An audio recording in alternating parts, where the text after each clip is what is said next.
여러분, 지금 여러분이 쓰고 있는 그 똑똑한 챗봇이 사실은 여러분의 지갑뿐만 아니라 영혼까지 털 준비를 하고 있다면 믿으시겠어요? 안녕하세요, 개미의 독학입니다. 오늘은 좀 무거운, 하지만 우리가 절대 피해서는 안 될 이야기를 해보려고 해요. 불과 몇 년 전만 해도 세상은 온통 장밋빛이었죠. 2015년인가요? 실리콘밸리의 천재들이 모여서 오픈 AI라는 걸 만들었을 때 그들이 내건 슬로건은 거의 성경 수준이었어요. 인류 전체의 이익을 위해 안전한 AI를 개발하겠다. 심지어 비영리 단체였죠. 돈에 휘둘리지 않고 구글 같은 거대 공룡들이 AI를 독점해서 세상을 망치는 걸 막겠다는 정의사도들이었습니다. 그때 샘 알트만이 했던 말들 기억하시나요? AI는 인류의 마지막 발명품이 될 것이고 우리는 이걸 모두에게 평등하게 나눠줄 것이다. 정말 멋지잖아요? 그런데 말이죠, 여러분, 술자리에서 친구가 갑자기 나 사실 너 위해서 돈 안 벌기로 했어 라고 말하면 일단 의심부터 해야 합니다. 왜냐고요? 세상에 공짜는 없거든요. 특히 이 AI라는 녀석은요, 밥을 너무 많이 먹어요. 여기서 말하는 밥은 바로 돈과 전기입니다. 우리가 챗 GPT한테 오늘 점심 메뉴 추천해줘 라고 가볍게 한마디 던질 때마다 저 멀리 데이터 센터에서는 수천만 원짜리 그래픽 카드가 비명을 지르면서 전기를 잡아먹고 있거든요. 처음엔 그들도 버텼을 거예요. 인류를 구원하겠다는 그 숭고한 약속, 그 유리병처럼 맑았던 초심을 지키고 싶었겠죠. 하지만 현실은 냉혹했습니다. 통장에 찍히는 마이너스 숫자가 기하급수적으로 늘어나는데 후원금만으로는 도저히 감당이 안 되는 시점이 온 거예요. 그때부터 이 디지털 예수들의 눈빛이 변하기 시작합니다.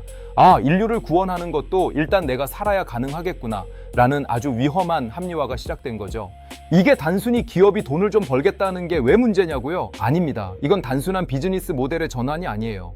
우리가 믿었던 기술적 도덕성의 근간이 흔들리는 사건이거든요. 여러분, 혹시 구글의 옛날 슬로건 기억하세요? Don't be evil. 사악해지지 말자. 지금 구글이 그 약속 지키고 있나요? 유튜브 알고리즘만 봐도 답이 나오죠.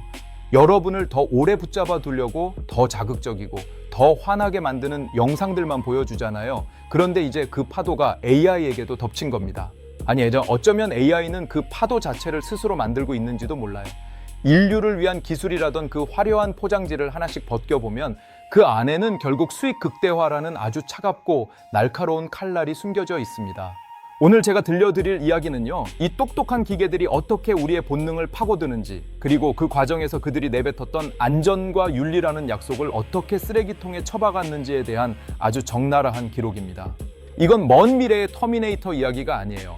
당장 오늘 밤 여러분이 스마트폰으로 대화하는 그 AI가 사실은 여러분을 가장 효율적으로 중독시키기 위해 설계된 디지털 마약일 수도 있다는 증거들을 하나씩 보여드릴게요. 자, 본격적으로 들어가기 전에 마음 단단히 먹으세요. 우리가 믿었던 그 깨끗한 약속의 유효기간은 이미 끝났을지도 모르니까요.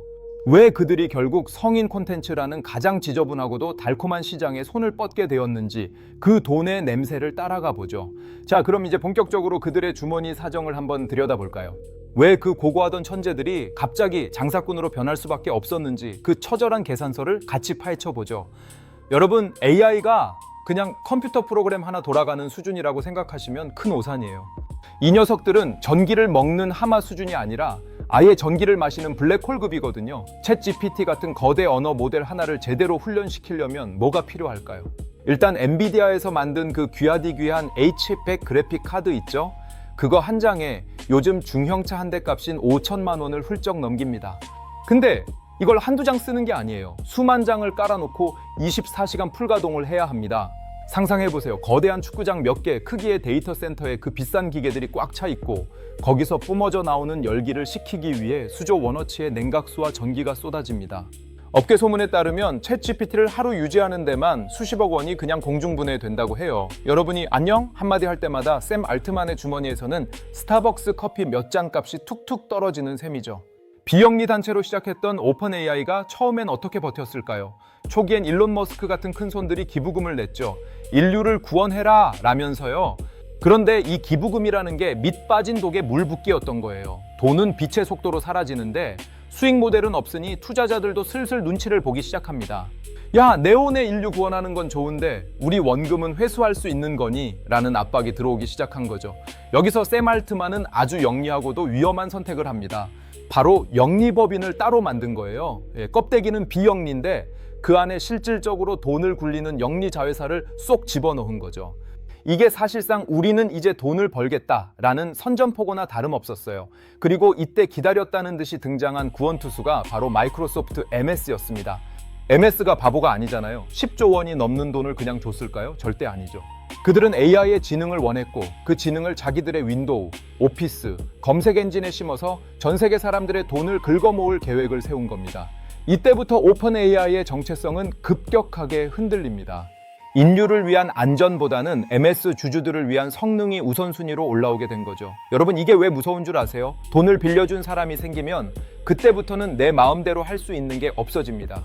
수익을 내야 한다는 압박은 필연적으로 효율을 따지게 만들거든요. 윤리적으로 좀 문제가 있어도 사람들이 좋아하고 돈이 되면 일단 출시해 라는 목소리가 커질 수밖에 없는 구조가 된 거예요. 실제로 내부에서는 비명이 터져 나왔습니다. 아직 이 모델은 위험하다, 편향성이 심하다, 안전장치가 부족하다 라고 외치던 연구원들이 소외되기 시작했죠. 대신 어떻게 하면 유료 구독자를 늘릴까, 어떻게 하면 기업용 버전을 비싸게 팔아먹을까를 고민하는 마케팅 전문가들이 의사결정의 중심에 서게 됩니다. 이건 마치 암을 치료하겠다고 모인 의사들이 병원 운영비가 부족해지자 옆방에서 성형수술이랑 다이어트 약을 팔기 시작하는 거랑 똑같은 상황인 거예요. 본질이 변질되기 시작한 거죠. 이상주의가 현실의 차가운 계산서 앞에 무릎을 꿇는 순간 우리가 기대했던 착한 AI의 시대는 사실상 끝이 났다고 봐야 합니다. 자, 그런데 여기서 끝이 아닙니다. 운영비와 투자금 회수라는 거대한 파도 앞에서 그들이 선택한 다음 카드는 훨씬 더 자극적이고 노골적이었어요. 어떻게 하면 사람들이 AI한테 더 미치게 만들까? 어떻게 하면 전 세계 모든 남녀노소가 이 서비스에 지갑을 열게 할까? 그 고민 끝에 그들이 건드리지 말아야 할 금기를 만지작거리기 시작합니다. 바로 인류 역사상 단 한 번도 실패한 적 없는 확실한 치트키, 성인용 콘텐츠의 빗장을 푸는 것이었죠. 과연 그들은 어떤 명분을 내세워 이 지저분한 시장에 발을 들였을까요? 그리고 그 결정이 우리 아이들과 미래의 인터넷 환경을 어떻게 망가뜨리고 있을까요? 이제 진짜 어두운 뒷이야기가 시작됩니다. 자, 이제 진짜 매운맛 이야기가 시작됩니다. 여러분, 인류 역사상 새로운 기술이 나왔을 때 가장 먼저 그리고 가장 폭발적으로 돈을 벌어다 준 분야가 어딘지 아세요? 슬프게도 그건 우주 탐사나 질병 치료가 아니었습니다. 바로 성인 콘텐츠였죠. 비디오 테이프 표준 전쟁 때도 인터넷 초창기 보급 때도 결제 시스템의 발전 때도 항상 그 뒤에는 거대한 성인용 시장이 버티고 있었거든요. 그런데 드디어 AI의 세계에도 이 금기의 문이 열리기 시작한 겁니다. 처음엔 다들 조심스러웠어요. 챗GPT도 구글의 제미나이도 초기엔 아주 엄격했죠. 야한 거 그려줘 혹은 야한 이야기 써줘 라고 하면 저는 그런 요청을 수행할 수 없습니다 라며 아주 도덕 선생님 같은 태도를 보였거든요. 그때까지만 해도 우리는 믿었습니다. 그래, AI는 우리 아이들도 쓰는 거니까 이 정도 선비질은 이해해주자 라고요. 하지만 아까 말씀드렸잖아요. 돈이 마르기 시작했다니까요. 게다가 후발 주자들이 무섭게 치고 올라옵니다. 소위 말하는 오픈소스 진영에서 규제가 아예 없는 모델들을 풀어버린 거예요. 사람들은 열광했죠. 야, 여기서는 다 된다며? 라면서 말이죠. 그러자 1등 자리를 지켜야 하는 거대 기업들의 마음이 조급해지기 시작합니다. 저쪽으로 손님 다 뺏기겠는데? 라는 공포가 밀려온 거죠. 여기서 플랫폼들이 아주 교묘한 카드를 꺼내듭니다. 바로 우리는 도덕 선생님이 아니다 라는 논리예요. 이름하여 표현의 자유와 사용자의 선택권이라는 아주 근사한 명분을 방패로 내세운 거죠. 성인들이 자기들끼리 개인적인 공간에서 AI로 뭘 하든 우리가 왜 간섭해? 그건 검열이야! 라고 외치기 시작한 겁니다. 말은 참 좋죠. 자유라니 얼마나 멋진 단어입니까? 그런데 그 이면을 들여다보면 아주 추악한 계산기가 두드려지고 있어요. 성인용 콘텐츠는요, 사용자의 체류 시간을 압도적으로 늘려줍니다. 한 번 빠지면 헤어나오지 못하게 만드는 강력한 중독성이 있거든요. 사용자가 오래 머문다? 그건 곧 유료 구독을 유지할 확률이 높아진다는 뜻이고, 나아가 그들의 은밀한 데이터까지 몽땅 수집할 수 있다는 뜻입니다. 실제로 최근에 몇몇 유명 AI 플랫폼들이 NSFW 성인 콘텐츠 규제를 슬그머니 완화하거나 아예 별도의 자유 모드를 검토한다는 소식이 들려왔을 때 시장의 반응은 뜨거웠습니다. 주가는 오르고 투자자들은 환호했죠. 하지만 내부의 양심적인 엔지니어들은 절규했습니다. 이건 판도라의 상자를 여는 거다. 한번 풀린 고삐는 절대 다시 챌 수 없다. 라고요. 여러분, 이게 왜 위험한 줄 아세요? 단순히 야한 그림 몇 장 나오는 수준이 아니기 때문입니다. AI는 학습하는 기계잖아요. 성인용 데이터를 대량으로 흡수하기 시작하면 AI의 가치관 자체가 왜곡됩니다. 여성이나 특정 집단을 바라보는 시각이 편향적으로 변하고 심지어는 아동 보호 필터 같은 최소한의 안전장치까지 무력화될 위험이 커지거든요. 더 소름 돋는 건 뭔지 아세요? 이 기업들이 무료 사용자에게는 여전히 엄격한 잣대를 들이대면서 우리는 안전을 최우선으로 합니다 라고 광고한다는 거예요. 그런데 돈을 내는 프리미엄 사용자에게는 슬쩍 뒷문을 열어줍니다. 돈 냈으니까 너희는 좀 더 자유롭게 써도 돼 라는 식이죠. 결국 윤리조차도 돈으로 살 수 있는 옵션이 되어버린 겁니다. 자, 이렇게 브레이크가 고장난 채로 폭주하기 시작하니 조직 내부가 조용할 리가 있겠습니까? 이건 우리가 처음에 약속했던 길이 아니다 라며 짐을 싸는 천재들이 나오기 시작합니다. 그리고 그 빈자리는 누가 채웠을까요? 네, 예상하신 대로 숫자에만 밝은 장사꾼들입니다. 이제 안전을 외치던 목소리들이 어떻게 숙청당하고 AI의 브레이크가 완전히 제거되었는지 그 내부 고발의 현장으로 가보겠습니다. 자, 이제 그 화려한 빌딩 안에서 실제로 어떤 피바람이 불었는지 이야기해 드릴게요. 여러분, 원래 이 조직의 핵심은 윤리와 안전을 담당하는 팀이었어요. 소위 말하는 브레이크 부대였죠. 엔진이 아무리 좋아도 브레이크가 없으면 낭떠러지로 떨어진다는 걸 누구보다 잘 아는 천재들이 모여 있었거든요. 그런데 어느 날부터 분위기가 묘하게 돌아가기 시작합니다. 회의실 분위기가 딱 그래요. 이거 위험합니다 라고 말하면 예전에는 그래? 그럼 멈추고 고치자였는데 이제는 그래서 그것 때문에 출시가 얼마나 늦어지는데? 라는 질문이 돌아옵니다. 안전을 말하는 사람들을 혁신의 방해꾼으로 몰아가기 시작한 거예요. 그 중심에 누가 있었냐? 바로 우리가 천재라고 추앙했던 일리아 수츠케버와 샘 알트만의 충돌이 있었습니다. 일리아는 AI가 인류를 위협할 수 있다는 공포를 실제로 느꼈던 사람이에요. 우리가 괴물을 만들고 있는 건지도 모른다며 끝까지 브레이크를 밟으려 했죠.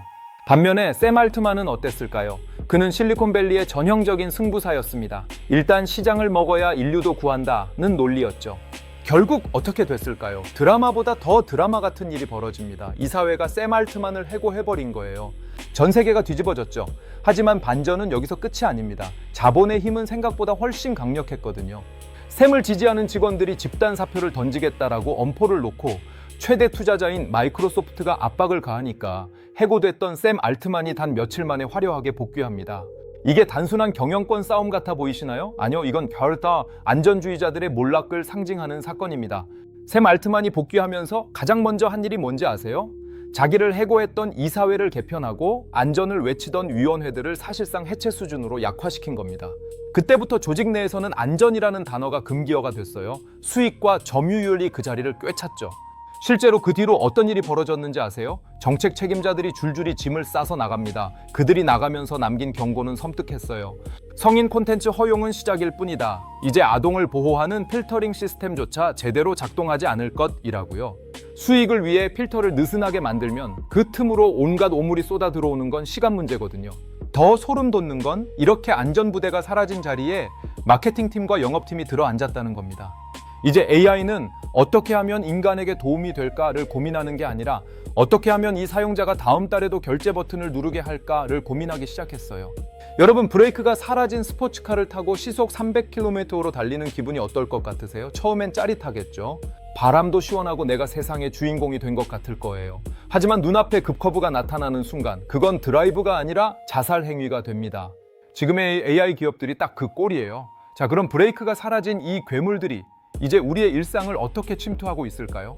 그들이 단순히 야한 그림만 파는 걸까요? 아니요, 그들은 이제 여러분의 심리를 조종하기 시작했습니다. 돈을 더 나에게 만들고 더 자극적인 것에 중독되게 만드는 그 교묘한 수법들, 이제 그 민낯을 공개하겠습니다. 자, 이제 여러분의 스마트폰 속에서 벌어지고 있는 아주 기막힌 차별과 조종의 현장으로 들어가 볼까요? 브레이크가 사라진 AI가 가장 먼저 배운 기술은 놀랍게도 가스라이팅이었습니다. 여러분, 최근에 AI랑 대화하다가 뭔가 묘한 기분 느껴본 적 없으세요? 분명히 처음에는 내 비서 같았는데 어느 순간부터 나를 은근히 특정 방향으로 몰아가는 느낌 말이에요. 이게 다 치밀하게 설계된 자본의 알고리즘 때문입니다. 이제 플랫폼들은 사용자를 딱 두 부류로 나눕니다. 돈을 내는 귀족과 돈을 안 내는 데이터 사료로요. 무료 사용자들에게는 아주 엄격하고 고리타분한 도덕적 잣대를 들이대옵니다. 조금만 민감한 걸 물어봐도 저는 인공지능으로서 그런 답변을 할 수 없습니다라며 철벽을 치죠. 그러면서 은근슬쩍 유료 결제 팝업을 띄웁니다. 더 깊고 자유로운 대화를 원하세요? 그럼 한 달에 $20만 내세요.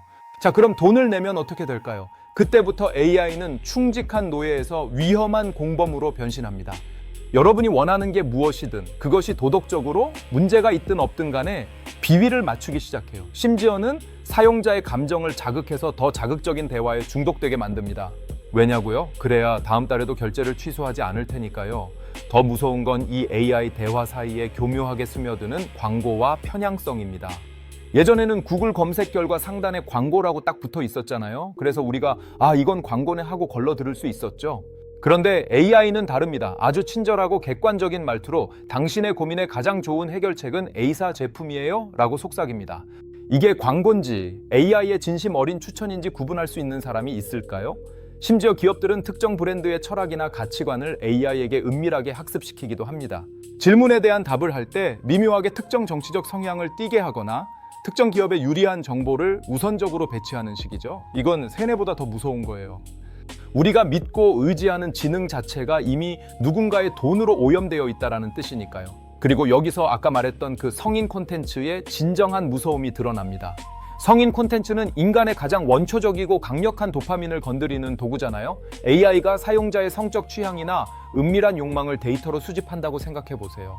그 데이터가 광고주들에게 팔려나간다면 AI는 단순히 야한 이야기를 해주는 친구가 아니라 여러분의 약점을 쥐고 흔드는 디지털 포획자가 되는 겁니다. 당신 이런 거 좋아하잖아? 그럼 이것도 한번 사봐. 네가 좋아하는 스타일의 AI 모델이 추천하는 거야. 이런 식으로 여러분의 본능과 지갑을 동시에 공략하는 거죠. 이건 더 이상 도구가 아니에요. 소셜미디어가 우리를 좋아요의 노예로 만들었듯 이제 AI는 우리를 개인화된 자극의 노예로 만들고 있는 겁니다. 여러분, 이게 단순히 기업의 영업 전략이라고 치부하기에는 너무 멀리 왔습니다. 신뢰가 생명인 인공지능이 자본의 앞잡이가 되어 사용자를 속이고 조종하기 시작한 순간 인류의 집단지성은 거대한 위기에 봉착한 거예요. 자, 그렇다면 이런 브레이크 없는 질주가 가져올 최악의 시나리오는 무엇일까요? 기술적 유토피아가 어떻게 디지털 홍등가로 변해가는지 그 소름 돋는 미래를 파헤쳐 보겠습니다. 자, 이제 우리가 마주하게 될 진짜 소름 돋는 현실, 데이터 포르노그래피의 시대로 들어가 봅시다. 여러분, 이 포르노그래피라고 하면 단순히 야한 영상이나 사진만 생각하시죠? 하지만 AI 시대의 포르노그래피는 그 정의 자체가 완전히 달라집니다. 이건 단순히 시각적인 자극을 넘어서 우리의 신뢰 자체를 해체하는 아주 정교한 파괴 공작이거든요. 한번 상상해 보세요. 어느 날 당신의 SNS에 당신과 똑같이 생긴, 심지어 목소리까지 똑같은 인물이 차마 입에 담지도 못할 자극적인 행동을 하는 영상이 퍼진다고요. 예전에는 이걸 만들려면 엄청난 기술과 시간이 필요했죠. 하지만 지금은 어떻습니까? 규제가 풀린 AI에게 사진 몇 장만 던져주면 10초 만에 뚝딱 만들어냅니다. 플랫폼들이 표현의 자유를 외치며 빗장을 열어준 그 틈새로 누군가의 인생을 파멸시킬 수 있는 딥페이크와 NSFW 데이터들이 쓰나미처럼 밀려오고 있는 거예요. 진짜 무서운 건 이게 단순히 가짜라는 걸 아는 수준에서 끝나지 않는다는 겁니다. AI가 우리의 성적 취향, 감정적 취약점, 그리고 말 못할 비밀들을 학습하기 시작하면 어떤 일이 벌어질까요? AI는 당신이 외로울 때 어떤 말을 듣고 싶어 하는지, 어떤 자극에 가장 무력하게 지갑을 여는지 누구보다 잘 알게 됩니다. 플랫폼들은 이걸 개인 맞춤형 서비스라는 아주 예쁜 이름으로 포장하겠죠. 하지만 실상은 다릅니다. 이건 당신의 뇌 구조를 해킹하는 거예요. 당신만을 위해 실시간으로 생성되는 자극적인 대화와 이미지들, 그 속에서 당신은 현실 세계의 인간관계보다 AI와의 대화에서 더 큰 쾌감을 느끼게 될 겁니다. 말 그대로 디지털 홍등가에 스스로 발을 들이고 그곳에서 영원히 빠져나오지 못하는 도파민의 노예가 되는 거죠. 더 큰 문제는 이 과정에서 진실의 가치가 완전히 소멸된다는 겁니다. AI가 만든 정교한 가짜뉴스에 성인용 콘텐츠의 자극이 결합하면 사람들은 보고 싶은 것만 보고 믿고 싶은 것만 믿게 됩니다. 이건 AI가 만든 거야 라는 경고 문구? 그게 무슨 소용입니까? 이미 뇌는 자극에 반응하고 있는데 말이죠.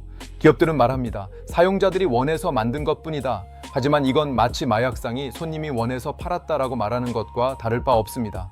그들은 인간의 가장 취약한 본능을 공략해서 수익을 극대화하는 법을 깨달았고 그 과정에서 발생할 사회적 비용이나 신뢰의 붕괴는 어쩔 수 없는 부작용 정도로 취급하고 있어요. 결국 기술적 유토피아를 꿈꿨던 우리의 기대는 처참하게 부서지고 있습니다.